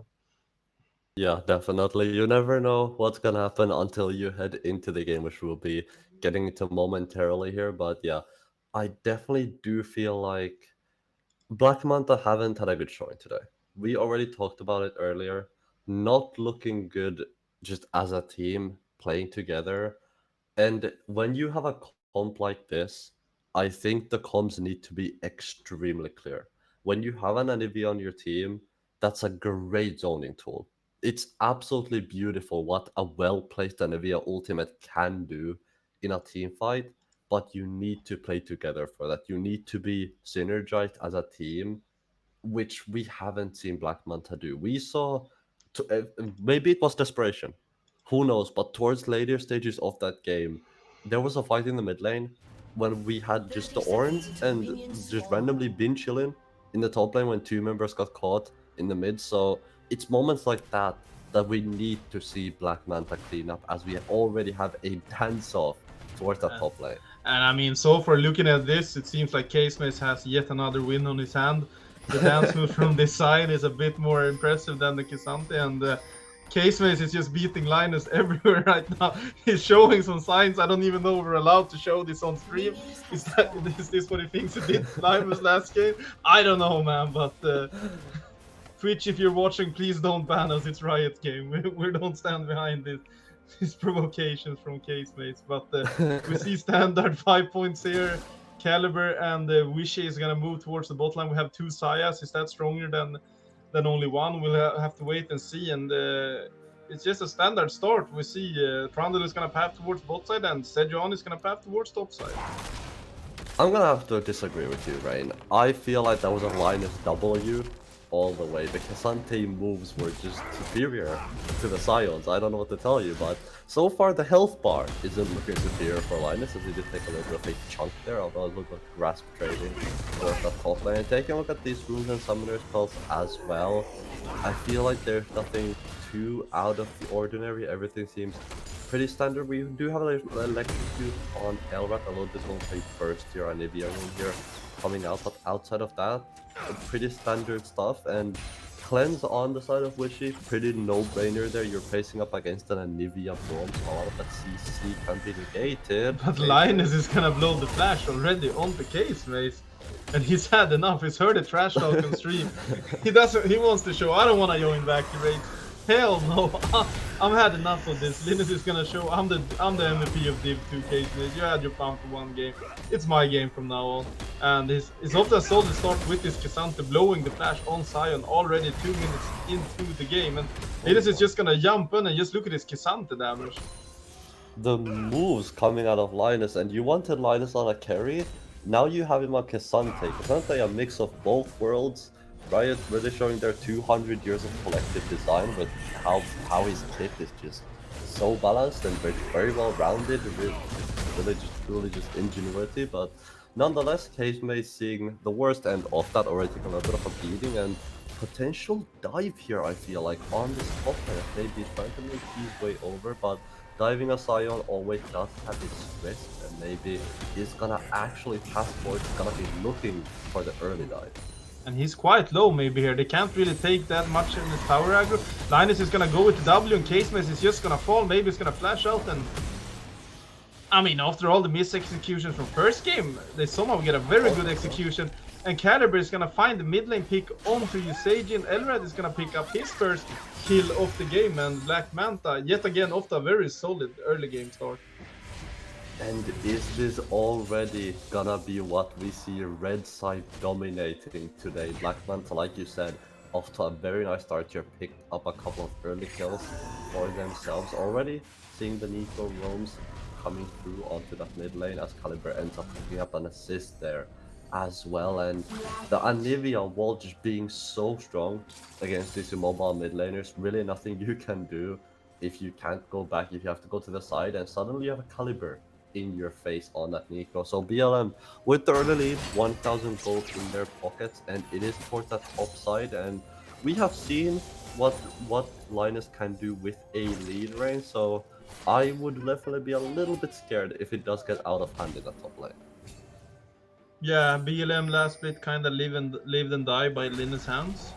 He was carrying or not carrying. That was probably what mattered if they won or not. And he's definitely off to a good start here. K'Sante can be a very scary pick if you get ahead. And so far, it's looked kind of good onto the Sion. I know it's a good matchup for the K'Sante overall, but sometimes you also need to just play the matchup well. You can't just have a good matchup if you play it bad, which I think last game we definitely have had a tough matchup, but I also think he played not to the standard we're used to see from Linus, whereas this game is just in Case May's face all the time, and he's not really giving him any space to play this lane. Yeah, showing what he can do on that K'Sante, just the pressure he's emitting already. On the flip side, we might have a possible dragon start here on the side of the Wraiths. You can see them stepping up, using that mid-jungle duo to their advantage. Caliber doing a great job of just showing himself, which means that it's gonna be zoning, a zoning tool that you can use your champion as from time to time. And Robbery just looking for a little bit of vision, might be setting up for this dragon, might start it, try to solo it momentarily here, but might just also go back into his own jungle as well. And Wishy burning that flash towards the bot lane means that this dragon could be in a riskier of a fight. Yeah, we see Robbery is actually turned off his monitor at 6 minutes this game. He's gonna get a kill onto Elrat. He's gonna punish the flash that they used to kill Usagian early, and we're kind of recognizing this mid lane again. Usagian with a big CS lead is now even in kills, and Anivia is not really famous for her pre-6 power, so it's not the end of the world yet. We see Linus is looking onto Case Base. He's not really giving him anything to play on. Linus, the flash ult over the wall, and Linus is taking a lesson. He's had enough, and he's gonna beat up Case Base like nothing. The question is, can the Sion? Yeah, he's gonna actually trade one back, and I mean, if you're Case Base, you for sure have to take that, no? I would 100% agree, but Robbery might make try and make a difference in this mid lane here. We don't have a shockwave on the side of Wacky Wraiths here. Robbery is gonna walk his way in, but the stun comes through, and that's gonna be the gank over there. And like you said, Case Maze making a difference, going for 1 in that top lane. If you are the Sion, you definitely take those. You say W in the chat, and you say worth, and you move on. But I would say good moves coming out of Linus. The flash being used there very, very well to get behind the Sion to bring him all the way over to Brazil from the northern Canada. So definitely quite a lot of distance covered there, and it's gonna be the dragon going towards Wacky Wraiths. I mean, we definitely got a question whether Case Mace and Linus is still in Hamburg after that flying trip, or maybe they made it all across the world, because that was a long ass sigh. And Wacky Wraiths, they're picking up the first dragon. We see Black Manta has moved all their people almost to this top side. Are gonna look to dive Case Mace again. They don't really giving him any space this game, but I think this is just to try and secure the early Herald. And we saw this last game as well, Manta with the Herald and Wacky Wraiths with the Dragon. It seemed like a favorable trade for Black Manta, where meanwhile this is an Orianna without flash. The Elrat stun is gonna miss, and the Braum is just gonna come in there and block. Meanwhile in top lane, Case Mace now with some kind of priority onto Linus. Is getting on quite a chunk on Linus here, but Linus seems to be looking for this fight. This is a fight that Linus wants to take, but the question is it actually a fight he wants to take? Because Robber is here. Robber is just gonna take down Linus. Remember, this he used the flash in the last fight. Meanwhile, maybe jumps onto the Sage in the wall, and look at the block from Braum. It's just here again, cock blocking them entirely, and somehow, some way, it's a 1-for-0 only for Wacky Wraiths, even though Usagian was for sure going down at one point there. Ends up being Linus who outplays himself. Elrat, not a lot of mana on his side, as well as a lot of resources on the side of the LM here, and with the cloak coming out, it's gonna take a little bit of a flight here. It's gonna be Herald secured here on the side of the Wraiths, and so far we are seeing BLM, I feel like, play a lot better this game. We're seeing them be more of a united front. As I say that, Linus did end up being sort of no man's land in that last fight, a little bit of miscommunication coming through, but this game is starting to look a lot more even, I feel like. The last game was even gold on both sides, and this top lane being very heavily pressured, I feel like, by the side of BLM. Like you said earlier, Rain, so 4 people starting to head up there. And yes, it is good pressure, but at the end of the day, you're putting pressure onto a Sion. This is a main that's gonna become tanky regardless, just wants to be that beefy front line. So I don't know at the end of the day how useful it's gonna be when you have the side of BLM here, but they might be looking for another dive, as it's gonna be maybe just hopping in a recall and hoping he will try to get a transfer counter gun. But with Casemate having very little resources here, oh, if Linus got that pull in, I was scared for Casemate there. It's gonna make his way out, does have that TP available if he wants to get back into his lane, but for now things seem to have calmed down for both sides. But knowing how game 1 went, I wouldn't be surprised if we have another fight on our hands very soon.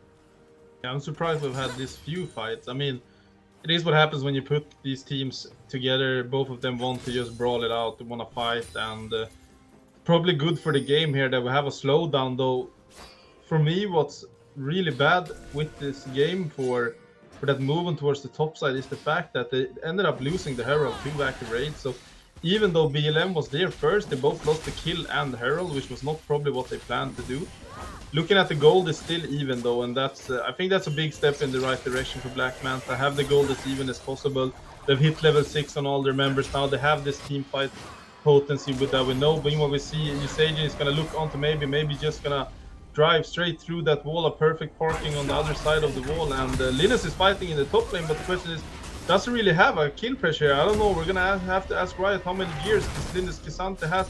And apparently it's not 200 years, it seems more like a 15-year K'Sante, because Sion is just gonna run away like nothing ever happened. Casemate's making his way out there, and it's gonna be 3 towards the bot lane. Herald gets popped as well, maybe is around. I feel like we have a fake brawl in our hands. I mean, we can at least hope for a brawl now. It's been too little action. Give us some action, lads. It's what you do best.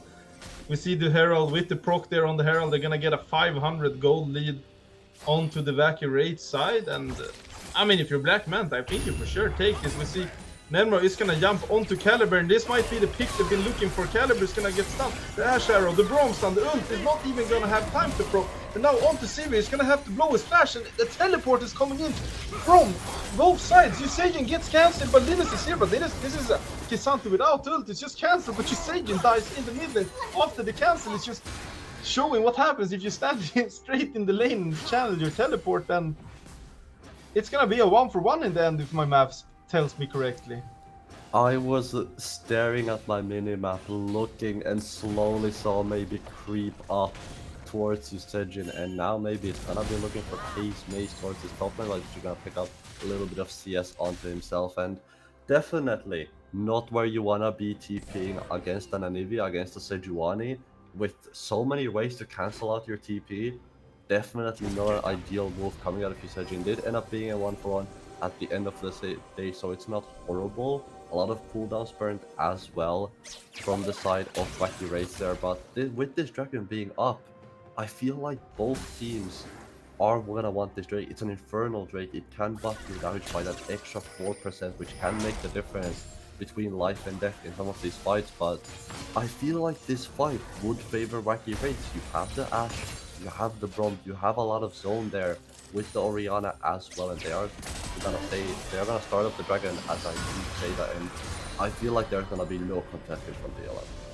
Yeah, but I'm also a bit surprised they aren't contesting. Looking at items, there are kinda ahead in mid lane. I guess jungle is a bit behind, but the BLM, they're happy to give this Drake over. They're thinking, yeah, we can just play for third Drake. We have an Ocean Soul, actually a useless or useful soul this time. It's not a Chemtech Soul, my bad. We see Casemate is gonna jump onto Linus. I just don't know if the Sion has damage to deal with this K'Sante. Sure, he's kinda tanky, but we also have Caliber sneaking in the shadows, and looking at the minimap, Elrath is also running up, and they're gonna try and dive Sion here, and I don't know if that's what you wanna do. Casemate is gonna flash. Actually, we're going down to bot side. Usagin lands the ult onto the Anivia, but both of them doesn't really have enough damage to kill the other. The Q is just barely gonna miss, and both of them are just running out. They're gonna have thanks for the handshake, and let's go back to farming for a while. Meanwhile, maybe it's gonna find Robbery, and I think Robbery has bitten off a bit more than he can shoot. The cleanse on from Wishy, and if we have another fight, Firefrost is gonna flash out from the arrow. They're on to Maybe now. Do they have enough damage to kill him? That's what we might have to ask ourselves. Maybe it's gonna fall really, really low, and it's for sure gonna go down here, and it's a 1-for-1 in the end. Then we have action top, we have action in the jungle, we have action in the bottom. What more can you ask for from this great series of Wacky Wraiths versus Black Manta? And it's looking close so far. Another 1-for-1 after all that usage and getting a little bit low towards this mid lane, but he's gonna be able to walk on out. And I'm a little bit confused when it comes to the top side of Black Manta, because you are using all these tools to dive a Scion. This is a man that has Sunfire completed, Tyndall Gold in defensory. He's one tanky boy when it comes to the top side of the TA. Look at the 2v1 here on towards the bot lane. Wishy absolutely getting bombed. And why a little bit of an overstay. Why is Wishy staying? He has blue flash, or he doesn't have flash, he has no R, there's no reason, just let the wave crash into the tower, but you can't ask too much sometimes. Meanwhile, we see Case Mace and Linus, they have the classic wet noodle python. I mean, are their health bars even moving? I don't know, the only thing that's moving is the mana bars, I think. Yeah, it's just too much healing on both sides, but at the end of the day, you know, it is grasp stacks. So, you know, you are getting a HP in, you are getting those stacks in, and it's... So what you're telling me is this tank matchup is gonna be even longer, considering they're getting more HP? Oh no, don't worry, I'm sure Linus is gonna get some more damage, and then he turns like 200 armor into 500 AD with being Cassante, and then he sort of bonks. And, you know, we'll see who ends up getting the matchup once those items start coming in, but I would expect for it to go towards Linus. But Caliber is gonna find the pick onto Usagin. The Orianna Shockwave is actually gonna answer, but Usagin is gonna go down, and I think for the first time this game, the Sejuani passive actually gets proc. Oh, the arrow misses, but Caliber decides, I'm gonna be nice today, and his stopwatch after the arrow has already passed. To his defense, maybe it was a spectate fight. Who knows, but it sure did look a little bit of sassy there. Caliber is gonna be just handing himself over to the enemies. Felt like, you know what, I'm gonna just take a quick base here, don't mind me guys. I feel like walking all the way back and pressing these too much to ask. So I'll just go Zonias over on here and give you guys a little bit of a kill there. But like you said, arrow goes a little bit wide there from Firefrost, and again it is just BLM who I wanna say have members who have no right to be where they are. It was Caliber who was sort of completely alone in that bot side, and it just ends up being a good execution, a good punish coming out of the race. And you said this game was even like 2 minutes ago, and suddenly it's ballooned into a 2000 gold lead for the side of the race, and he's slowly... Oh, what's it? He even tricked me there. Yeah, I was gonna say, I had no idea he was there. Interesting, because we should see that on the spectate, but it is again right. I mean, you can't ask Riot to do that much, man. It's a spaghetti code here. We're gonna be happy with the carbonara we're gonna get. It's a bit surprising seeing this much spaghetti in a German matchup, I guess, but I mean, culture can spread, of course. Yeah, you would think that it's two Italian teams fighting each other with the amount of spaghetti and bugs we have had this series. But I mean, maybe do they eat? I mean, obviously they eat spaghetti in Germany. I'm just gonna stop this conversation before I go too far. Yeah, we'll make some people angry here, you know. It's the Battle of Hamburg. Why are we talking about spaghetti? We should be talking about burgers. And so far, there's been a lot of flipping this game. Linus is gonna find himself between 4 people, but he's actually gonna knock them into the team. But look at this, Cassante is all of a sudden squishy. Linus is gonna fall, and I don't know with Black Manta what these plans are. Caliber is just gonna get caught in the bush here. But here comes Elrat. Does he have the damage? I can tell the answer directly. It's no. Wishy though, can he do some damage on the Case Mace? The Braum Shield comes up. But why is Wacky Wraiths? They're standing in a full Nivea ultimate and they're still not dying. And Black Manta just looks so out of synergy. Linus, I think this is the second or third time he's getting caught in a place where he should just not be. There's not even a flank angle, he's just flanking himself at this point. It's the story of this series. It's been the story of this game, and we were talking about burgers, and it was ended up being Linus who was sandwiched between Usagin and the rest of the side of the race. And it, again, like you said, Linus, Rain, like you said perfectly, Rain, it was Case who was standing in a full Anivia ult. This man has Sunfire Aegis. Yes, he has MR boots, but no other magic resist outside of that. and Homie took absolutely no damage from that ultimate. So it just needs to be Elrat picking up a couple more items and hoping he can burn through the Scion. But if it's not Elrat, I feel like there's no one to burn through the Scion. Wishy, yes, he's 0-1, yes, he's behind by no means, but he's not ahead either. Kraken Slayer finished up, and if you look at the AD carry on the other side, Firefrost, Trinity Force, Kraken Slayer, Mythic in his inventory, and it's just gonna be Firefrost who's gonna do so much more damage than Wishy until that Labori Blades comes in, and even then, the game state could be completely different. So I mean, we gotta knows? say that the Firefrost is kind of living up this name. He's firing quite a lot of frost arrows onto this Black Manta team, and they're hurting a lot. And they're showing that maybe summer is better than winter, because Black Manta is freezing right now with the damage. Meanwhile, we see a pick onto Caliber. I was gonna let you talk, but Caliber he had other ideas. He's gonna land a 2-man knockup, and he's gonna die. And the Nico support pick. I see the idea behind it, but I can also see why it's not picked that often. It's having a tough game so far. What do you think, Tessa? I mean, you said you can see the idea behind it, but I can't see the execution behind it in this game. It's just being Caliber who's 0-4 at the moment as the Baron does get fired up by the Wraiths, and it should be a contestant coming up from the side of Black Manta. But Black Manta, they feel we have to kill Case Mace instead. They're gonna go for meanwhile. We're actually gonna look Usagian versus Elrat, and Elrat is gonna get a solo kill, and he surely has to wait. Wacky Wraiths has cancelled the dragon, and for sure thought they could get it. Case Mace is gonna run into the team. A big ults from the Wacky Wraiths, and I'm just so confused. All of a sudden we're at the red buff fighting, then we go up, but the Baron has been cancelled even though it felt free.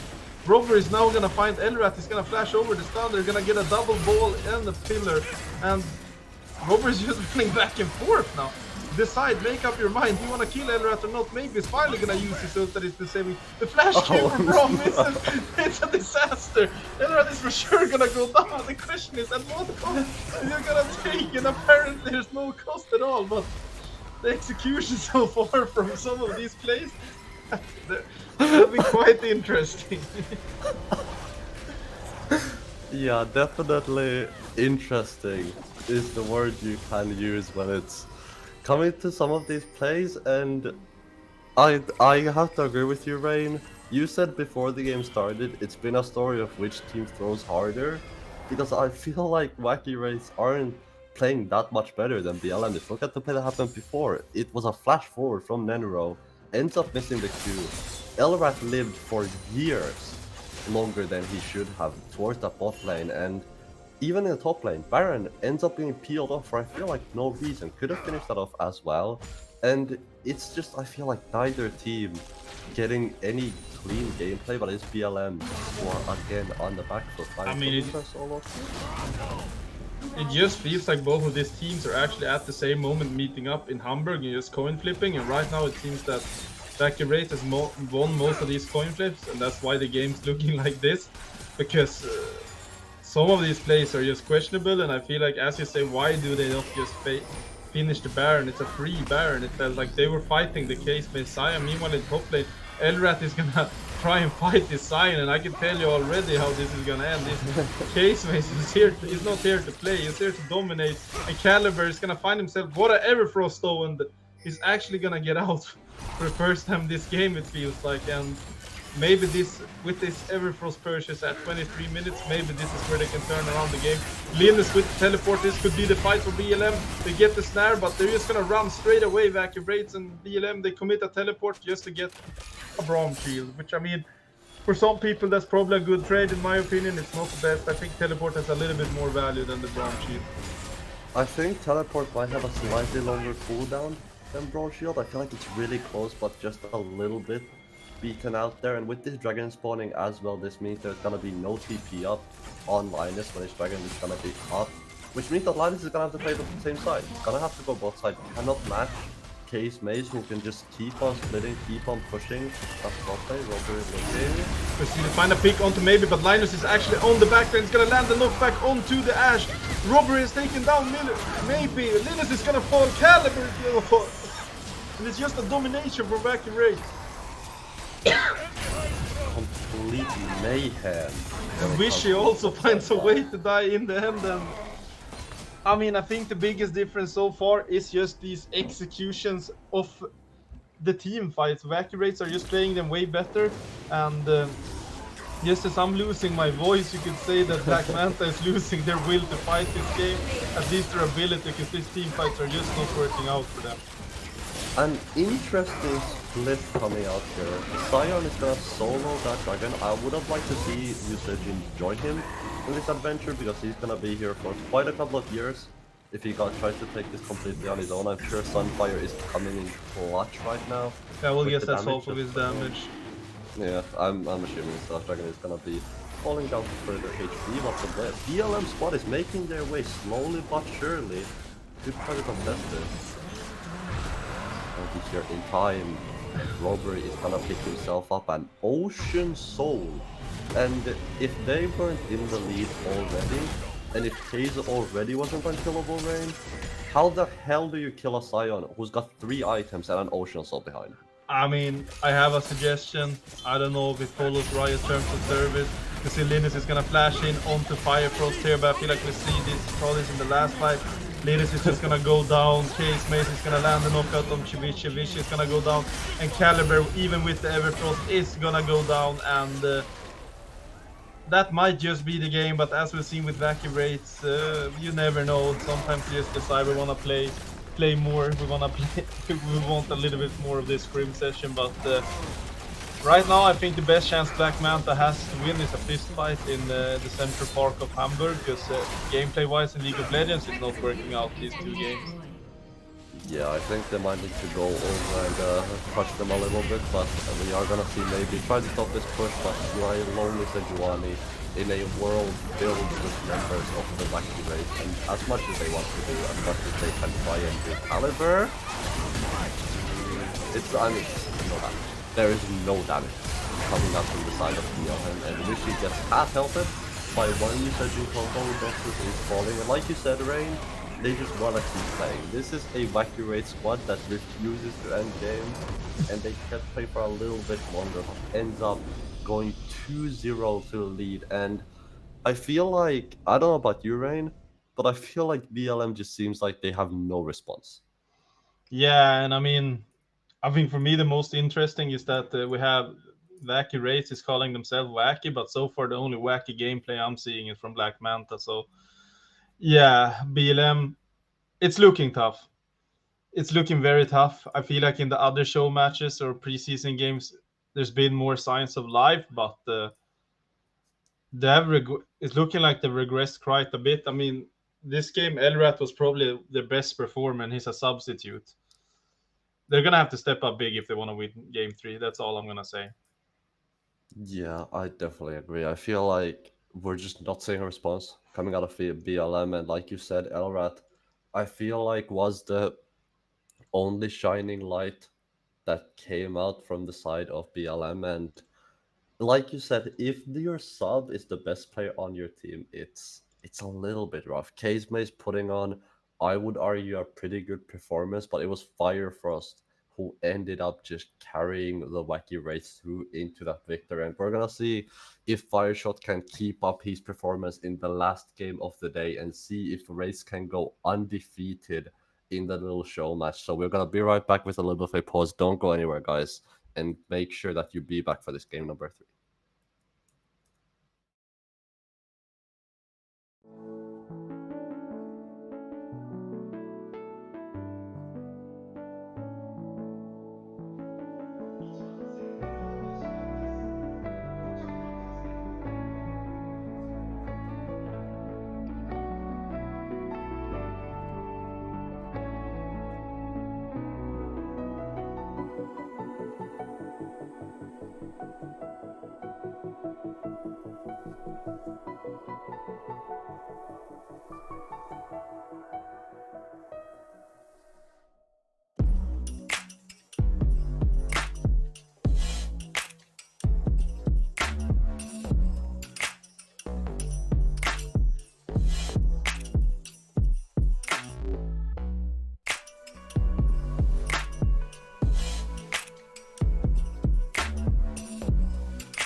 welcome back, guys. A little bit shorter of a break this time around because we actually have some saddening news. It does seem like the fist fight in real life is gonna be happening as Black Manta unfortunately couldn't finish game number 3. But since we did have only 2 games, Rain, who do you think is your MVP of the day? Well, I probably think the MVP is the one that pulled the internet cord from Wacky Wraiths to stop this demolition of a series.